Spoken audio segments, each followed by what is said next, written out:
যে শ্রীভূমিতে টিকিটের প্রতিশ্রুতি দিয়ে টাকা নেওয়ার অভিযোগ কংগ্রেস নেতার বিরুদ্ধে, এবং এই অভিযোগ নতুন নয়, এর আগেও আমরা বিভিন্ন ছবি দেখিয়েছি, একেবারে এক্সক্লুসিভ ছবিও দেখিয়েছি, যখন নাকি টাকার বিনিময়ে টিকিট বন্টনের জন্য যেভাবে টাকা লেনদেন করা হয়েছে সেই ফুটেজ দেখিয়েছি। এই বিষয়ে আমরা সরাসরি কথা বলবো। নিউজ রুম থেকে রয়েছেন আমাদের প্রতিনিধি অসীম দেব। অসীম, যে খবর সামনে আসছে একেবারে টাকা নিয়েছেন কিন্তু টিকিট দেননি, এবং যার জেলে একেবারে মামলা করা হয়েছে এবারে সেই প্রদেশ কংগ্রেসের সাধারণ সম্পাদকের বিরুদ্ধে। অসীম, দেখা গেছে যে করিমগঞ্জ জেলায় যে কংগ্রেসের টিকিট কেন্দ্রিক যে সংঘাত বা টিকিটের বিনিময়ে যে টাকার বিনিময়ে যে টিকিট দেওয়া হয় তা কিন্তু কোনো নতুন নয়।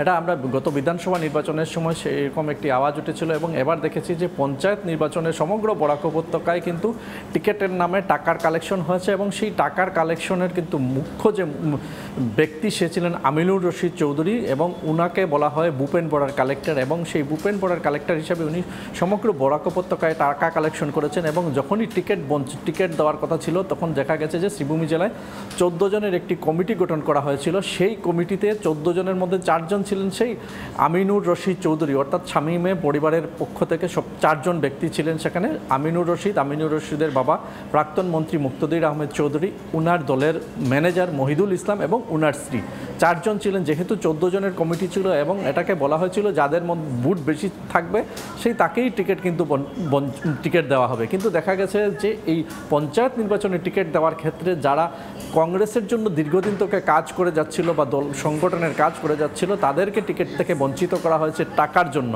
কেবল টাকার জন্যই টিকিট বঞ্চিত হয়েছেন প্রকৃত কংগ্রেস কর্মীরা, যারা দীর্ঘদিন থেকে এই কংগ্রেস দলে কাজ করে যাচ্ছিলেন। এবং আমরা দেখেছি যে গত কিছুদিন পূর্বে এখানের কংগ্রেসের একজন ব্যক্তি উনি অভিযোগ করেছেন যে শামীম আহমেদ চৌধুরী ওনার কাছ থেকে 10 লক্ষ টাকা নিয়েছেন শ্রীমন্ত কানিশাইল জেলা পরিষদ আসনের টিকিট দেওয়ার জন্য, কিন্তু উনি টিকিট দেননি। পরবর্তী সময় সেই যে টাকা দেওয়ার যে ভিডিও সেই ভিডিও আমরা নিউজ লাইভে এটা ফাঁস করেছি যে কিভাবে উনি টাকা দিয়েছেন, এবং সমগ্র জনগণ এটা দেখেছেন কিভাবে টাকা দেওয়া হয়েছে। এবং পরবর্তী সময়ে সেই বজলুল হক চৌধুরী, যিনি এই পঞ্চায়েত নির্বাচনের জন্য উনিও একজন টিকিটের দাবিদার ছিলেন, এবং সেই টিকিট যখন উনি পাননি তখন দলের বিরুদ্ধে বিদ্রোহ ঘোষণা করে তিনি সংবাদ মাধ্যমের কাছে বলেছিলেন যে শামীম আহমেদ চৌধুরী অর্থাৎ আমিনুর রশিদ চৌধুরী উনার কাছ থেকে 4 লক্ষ টাকা নিয়েছেন, কিন্তু টিকিট না দিয়ে উনি অন্য আরেকজনকে টিকিট দিয়েছেন টাকার বিনিময়ে। এবং উনি তখন চাপ দিয়েছিলেন যে সেই টাকা ঘুরিয়ে দেওয়ার জন্য। উনি বলেছিলেন যে পঞ্চায়েত নির্বাচনের পর উনার টাকা ঘুরিয়ে দেবেন, কিন্তু পরবর্তী সময় দেখা যায় যে উনি বারবার ওনাকে টাকার জন্য চাপ দিচ্ছিলেন, কিন্তু টাকা না দিয়ে উনি বর্তমানে করিমগঞ্জে নেই, উনি পালিয়ে গেছেন করিমগঞ্জ থেকে, এবং উনার মোবাইল সুইচ অফ। পরবর্তী সময় দেখা গেছে বাধ্য হয়ে গতকাল এই বজলুল হক চৌধুরী করিমগঞ্জ সদর থানায় একটি মামলা দায়ের করেছেন শামীম আহমেদ চৌধুরীর বিরুদ্ধে যে উনি ওনার কাছ থেকে টাকা নিয়েছেন, এবং উনি ওনার বন্ধুর কাছ থেকে টাকা এনে ওনাকে দিয়েছিলেন পঞ্চায়েত নির্বাচনের টিকিটের জন্য। এবং এটা বলতে হচ্ছে যে শ্রীভূমি অথবা বরাক উপত্যকায় যে কংগ্রেস দল টাকার বিনিময়ে যে টিকিট বন্টন করে এটা প্রমাণিত হলে এটা জনসাধারণ নয়, এটা খুদ কংগ্রেস কর্মী যারা দীর্ঘদিন থেকে কংগ্রেসে কাজ করে আসছিলেন এবং কংগ্রেসের একনিষ্ঠ কর্মী হিসেবে ওরা পরিচিত ছিলেন।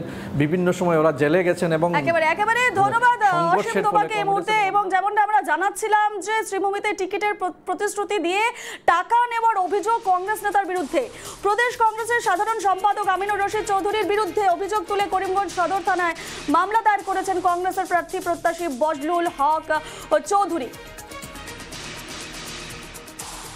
আমরা সরাসরি পেয়ে গেছি বজলুল হক চৌধুরীকে, প্রাক্তন কংগ্রেস নেতা বজলুল হক চৌধুরীকে আমরা সরাসরি পেয়ে গেছি। বজলুল বাবু, নিউজ লাইভ বাংলা আপনাকে স্বাগত। বজলুল বাবু, আপনি মামলা দায়ের করেছেন প্রদেশ কংগ্রেসের সাধারণ সম্পাদক আমিনুর রশিদ চৌধুরীর বিরুদ্ধে, টাকা নেওয়ার অভিযোগ তুলে আপনি মামলা করেছেন, কি জানাচ্ছেন এই বিষয়ে?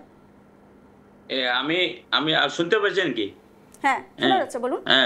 আমি বাধ্য হয়ে মামলার আইনের দ্বারস্থ হয়েছি। আমাকে ইলেকশনের পাক মুহূর্তে আমি বলেছিলাম যে আমার টাকাটা ঘুরিয়ে দেওয়ার জন্য, কিন্তু উনি বারবার কথা সত্ত্বে দেন নাই। তারপর বাধ্য হয়ে কাল তিনি সুইচ অফ করে এই রাস্তায় এখান থেকে শ্রীভূমি শহর থেকে তিনি পালিয়ে গেছেন। তারপর বাধ্য হয়ে আমি আইনের দ্বারস্থ হয়েছি।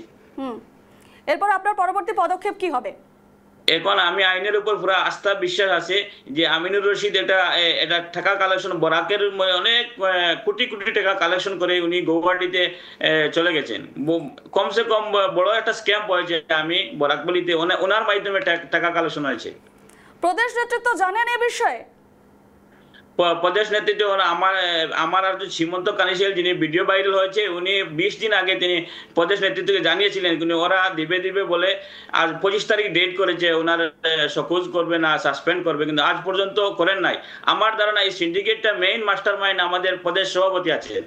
একদমই বজলুবাবু, আরো একটা বিষয়, আমরা একাধিক নেতার ক্ষেত্রে এই বিষয়টি অভিযোগ উঠতে দেখছি। আমরা ভিডিও প্রকাশ্যে এসেছে এবং শিলচর রাজীব ভবনের যে ছবিও দেখেছি, খলিল উদ্দিনের বিরুদ্ধে একেবারে তেড়ে এসেছে, বিধায়কের বিরুদ্ধে আপনাদেরই দলের একাংশ নেতা একেবারে অভিযোগ তুলেছেন 10 লক্ষ টাকা নেওয়ার। অর্থাৎ এই যে ট্রেন্ড, টাকা নিয়ে টিকিট কেনার যে ট্রেন্ড, এটা কংগ্রেসের একেবারে চিরাচরিত নিয়ম হয়ে দাঁড়িয়েছে। আপনিও সেই জায়গায় গিয়ে দাঁড়িয়েছেন, আপনিও টাকার বিনিময়ে টিকিট কেনার একটা চেষ্টা চালিয়েছিলেন। না, আমি বিগত দিন থেকে প্রায় কংগ্রেস করে আমি দেখেছেন এমপি ইলেকশনে, লোকসভা ইলেকশনে আগে আমাকে বিরোধীরা মেরে রাস্তাতে ফেলে দিয়ে গেছে, আমি একজন কংগ্রেস কর্মী হিসাবে।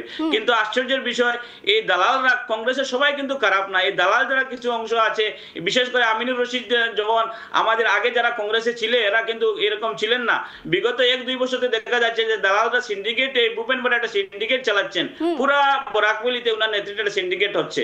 কিন্তু যতক্ষণ পর্যন্ত এই ভূপেন বরা সিন্ডিকেট বন্ধ না হচ্ছে ততক্ষণ পর্যন্ত কংগ্রেস আবার ঘুরে দাঁড়াবে না। এটা আমি একজন কর্মী হিসেবে, কংগ্রেস কর্মী হিসেবে, ভূপেন বরাই গোটা সিন্ডিকেটটা চালাচ্ছে 100%। নাহলে কিলে এখন পর্যন্ত উনাকে সাসপেন্ড করা হয় নাই, ভিডিও প্রুফ আছে, লোকে মুখে সবাই জানা। একজন আমিনুর রশিদ একজন দালাল, কয়েকদিন আগে তিনি ইডিএফ থেকে এসে কংগ্রেসের দায়িত্ব নিয়েছেন, উনার পরিবারের ম্যানেজারকে তিনি কমিটিতে বসিয়েছেন, উনার ম্যানেজারের ওয়াইফ অন্য স্টেট থেকে এনে উনাকে মহিলা কংগ্রেসের সভানেত্রী বানিয়ে এই সিন্ডিকেট চালাচ্ছেন। আপনার কাছে আরো একটা বিষয় জানতে চাইবো, সামনে বিধানসভা নির্বাচন রয়েছে, যেভাবে ভরাডুবি হয়েছে কংগ্রেসের বরাকে, সে জায়গায় দাঁড়িয়ে আপনার কি মনে হচ্ছে আগামী বিধানসভা নির্বাচনে কি হাল হবে কংগ্রেসের?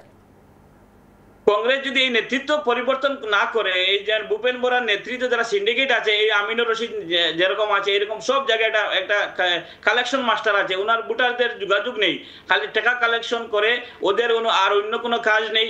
আমি মনে করি যদি ভূপেন বরার নেতৃত্বে, আমি গৌরব গগৈর নেতৃত্বে যদি আসামে কংগ্রেস হয়, আবার রুখে দাঁড়াবো, নইলে কংগ্রেস আর আসামে আসবে না, এটা আমার 100% বিশ্বাস। আমি একজন কর্মী হিসেবে বলবো। আপনি তো কংগ্রেসের টিকেটের আশায় আপনি টাকা দিয়েছিলেন, এবারে এখন বসে যখন আপনি টিকিট পাননি তখন একেবারে ক্ষোভ উগরে দিচ্ছেন, বিষয়টা একটু অন্যরকম মনে হচ্ছে। না, আপনি আগে থেকে আপনারা জানাচ্ছেন লোকসভা নির্বাচনে আমাকে মেরে বিরোধীরা রাস্তায় ফেলে দিয়েছে, আমি একজন সক্রিয় কংগ্রেস কর্মী। খালি আমি নাই, আমার করিমগঞ্জ শ্রীভূমি শহরে অনেক কংগ্রেস কর্মীরা টিকিট পান নাই, কিন্তু আমরা দলের নেতৃত্বের রূপে ভেবেছিলাম যে আমরা আমাদের একটা ফয়সালা করবে। আজ দিন পর্যন্ত উনি আমাদের সাথে যোগাযোগ করছে না, বাধ্য হয়ে দলের নেতৃত্বের বিরুদ্ধে যাচ্ছি। কিন্তু কংগ্রেসের সবগুলো লোক খারাপ না, কিছু কিছু ওই শামীম আমিনুর রশিদ যেরকম আছে, সব ডিস্ট্রিক্টে এই ভূপেন বরার একটা সিন্ডিকেট চক্র আছে। যতক্ষণ পর্যন্ত আসামে গৌরব গগৈর দিকে অভিযোগের আঙুল তুললেন, আপনি কি বলতে চাইছেন? না, আমি গৌরব গগৈর বিরুদ্ধে অভিযোগ নাই, একদম মাত্র গৌরব গগৈর নেতৃত্বে যদি কংগ্রেস আসামে দাঁড়াবো, এটা 100%। ভূপেন বরার নেতৃত্ব নইলে আসামে আর ফিরে দাঁড়াবে না, এটা 100%। অর্থাৎ আপনাদের দলে, অর্থাৎ কংগ্রেস দলে একেবারে গোষ্ঠীদ্বন্দ্বের, একেবারে বিভাজনের রাজনীতি চোখে পড়ছে। আমরা আগে থেকে বলেছি 2-3 বছর থেকে কংগ্রেসের নেতৃত্বের অভাবে কংগ্রেসটা ধ্বংস হয়েছে। যেরকম আমরা সক্রিয় কংগ্রেস কর্মী, আমাদের কাছে টাকার বিনিময়ে আজকে টিকিট পায় নাই, আর টাকার জন্য আমরা হেরে গেছি। কি করবো, আমরা দিন রাত অনেক দিন থেকে, আমরা 15-20 বছর থেকে কংগ্রেসের কাজ করে আছি, একদম গ্রাস রুট পরে আমরা কাজ করে যাচ্ছি। যেটা এখন পরিস্থিতি বজলুল বাবু, সামনে যে বিধানসভা নির্বাচন রয়েছে তখনও টাকার খেলা হবে, টাকার বিনিময়ে টিকিট কেনা হবে। যদি আমাদের এপিসি চেঞ্জ না হয়, আমাদের এই ভূপেন বরার নেতৃত্ব যদি চেঞ্জ না হয়, তাহলে আসামে কোনো অবস্থায় কংগ্রেস আসতে পারবে না, এটা আমি দৃঢ়তার সাথে বলতে পারছি। বেশ, কোনো আশা নেই। বেশ বজলুল বাবু, আমাদের সঙ্গে কথা বলার জন্য অনেক অনেক ধন্যবাদ। এবং যেমনটা আমরা যে খবরে আমরা নজর রাখছিলাম যে প্রদেশ কংগ্রেসের সাধারণ সম্পাদক আমিনুর রশিদ চৌধুরীর বিরুদ্ধে অভিযোগ তুলে করিমগঞ্জ সদর থানায় মামলা দায়ের করেছেন এই কংগ্রেস প্রার্থিত্ব প্রত্যাশী বজলুল হক চৌধুরী। একেবারে ভূপেন বরাকে টার্গেট করে তিনি বিভিন্ন অভিযোগ তুলেছেন, সিন্ডিকেটের কথা উল্লেখ করলেন। তবে আগামী সময় কি মোড় নেয় কংগ্রেস দল, আদৌ আগামী বিধানসভা নির্বাচনে কতটুকু টিকতে পারে, ফলাফলে কি সামনে আসবে, সমস্ত বিষয় পরবর্তী সময়ে আমরা জানতে পারবো।